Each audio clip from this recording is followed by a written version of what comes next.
In this podcast episode, Dr. Bruce Lipton discusses the impending collapse of modern civilization and explores the deeper scientific and spiritual insights that reveal how individuals and societies can prepare for and adapt to this transformative era. Drawing from cell biology, epigenetics, quantum physics, and spirituality, Lipton explains the programmed nature of human behavior, the power of beliefs, and the urgent need to shift from a culture of fear and victimhood to one grounded in love, cooperation, and conscious creation.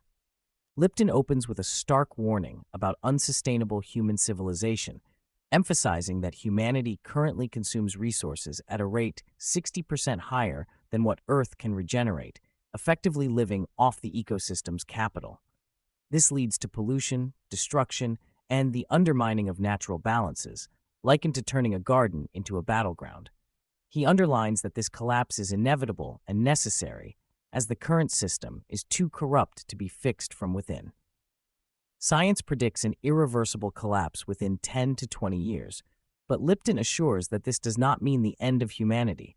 Rather, it signals the opportunity to rebuild a sustainable civilization based on harmony, love, and community, elements that are absent from today's fractured world.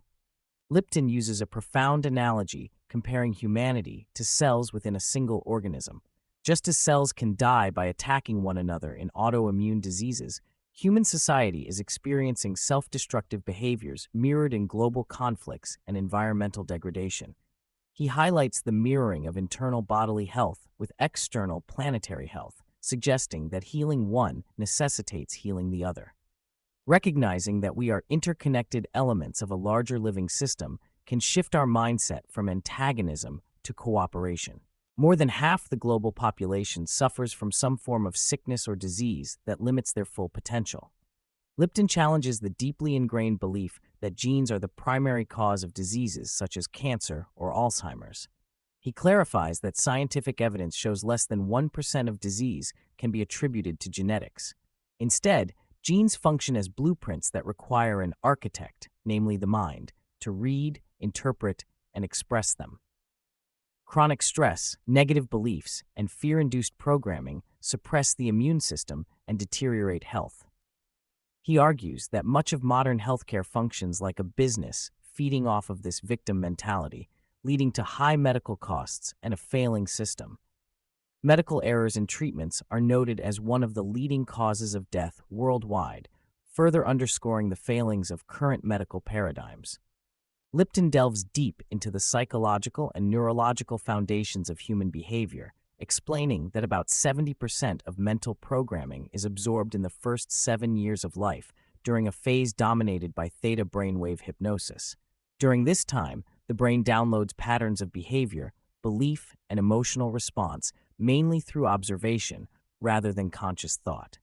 After age 7, the conscious mind develops, but remains largely dependent on the subconscious for habitual processes like walking, driving, and emotional responses.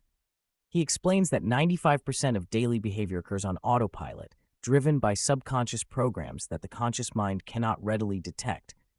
People often unknowingly repeat negative self-sabotaging patterns, unaware that they are the creators of their life experiences, frequently blaming external circumstances or other people for their struggles. That disconnect prevents transformation because a person in victim mode doesn't recognize their role in creating their reality. True transformation comes from first becoming aware of these subconscious programs. Lipton suggests tools such as self-hypnosis, repetition, and energy psychology to overwrite negative programming with empowering beliefs. Self-hypnosis, which involves listening to positive suggestions during theta brainwave states, especially as one falls asleep, is a powerful method to download new beliefs without relying on conscious effort. He emphasizes the need to phrase affirmations in the present tense. I am 140 pounds instead of I want to be 140 pounds, because the subconscious mind responds to what is, not what is wished for. Repetition is essential to habituate new thought patterns until they become coherent with one's lived reality.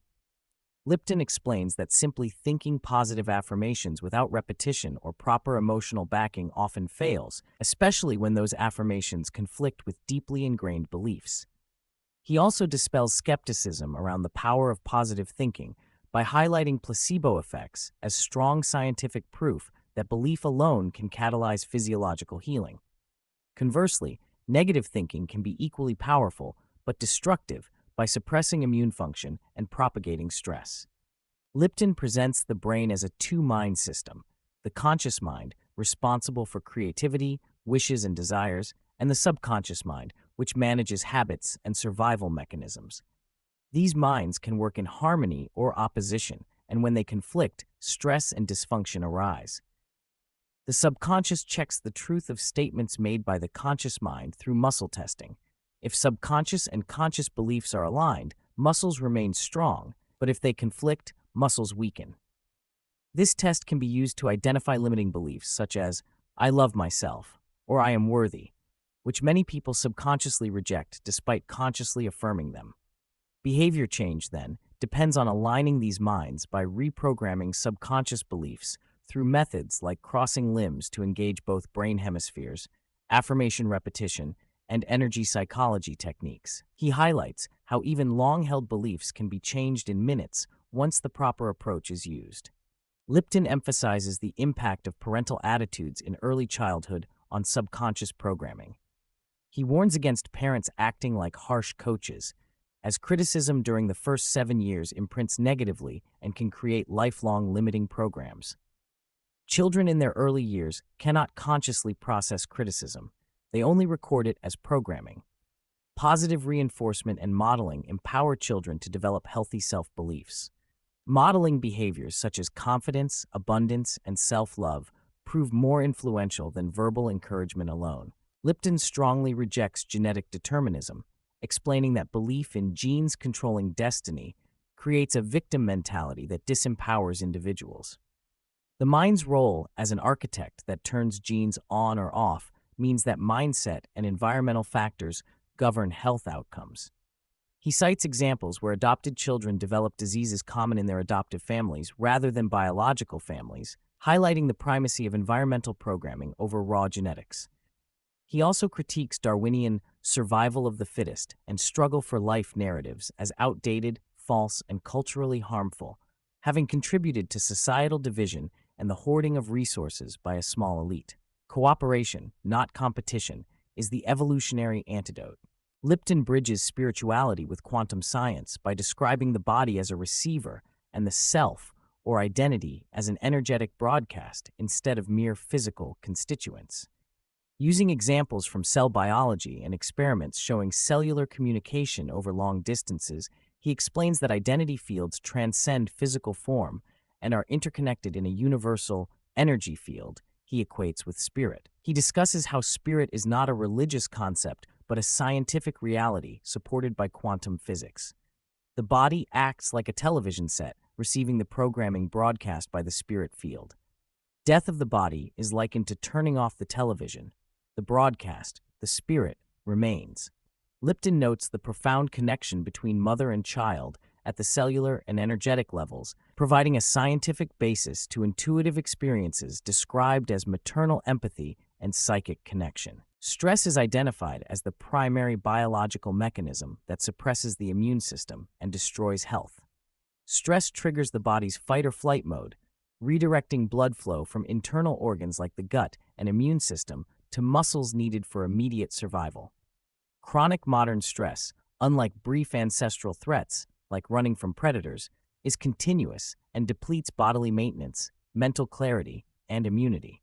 The brain's blood flow during stress favors the hindbrain's reactive responses over the forebrain's executive functions, impairing intelligence and decision-making. This explains why stress leads to diminished cognitive function and increased vulnerability to illness. Lipton emphasizes that modern constant stress is unlike any evolutionary stress the human body was designed for, and this mismatch contributes heavily to chronic disease. Lipton identifies 4 cultural myths that keep humanity trapped in disempowerment and self-destruction. First is the belief in genetic determinism, which falsely attributes character and disease solely to heredity. Second is Darwinian survival of the fittest and the struggle for life, which promotes competition and division instead of cooperation. Third is the loss of true spiritual understanding, wherein people fail to recognize their immortal nature as spirits inhabiting bodies temporarily. Fourth is the divisive programming, often manifesting through religion and ideology, that fractures humanity into warring factions despite all sharing the same energetic source. These myths perpetuate separation, victimhood, and an unsustainable trajectory for civilization. Throughout the conversation, Lipton provides practical tools and advice, emphasizing awareness as the foundation of change. Recognizing programming is the first step to rewriting it using techniques like muscle testing, limb crossing to synchronize brain hemispheres, self-hypnosis, and energy psychology. He encourages people to fall in love, not only with partners, but with life itself, through gardening, cooking, or any activity that fully engages and quiets the conscious mind, allowing the subconscious mind to manifest desired outcomes. This presence interrupts negative thought loops and enables creative manifestation. Lipton stresses the importance of patience and persistence while repeating new affirmations, focusing on embodying new beliefs so they coherently become reality. As civilization collapses and new systems emerge, Lipton envisions a future grounded in love, harmony, and a sense of community. Recognizing that we are all cells within a greater collective organism leads to empathy and cooperation.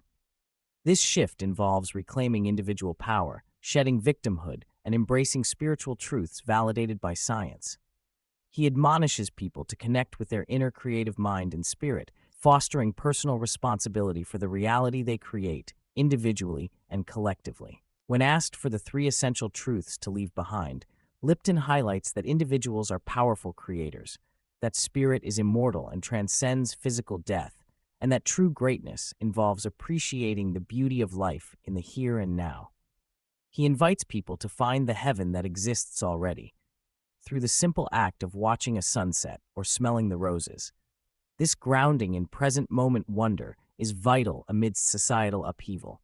Finally, Lipton defines greatness as living up to one's fullest potential while helping others discover and realize their own capacities. It is a collective ascension founded on empowerment, knowledge, consciousness, and compassion that will guide human evolution forward.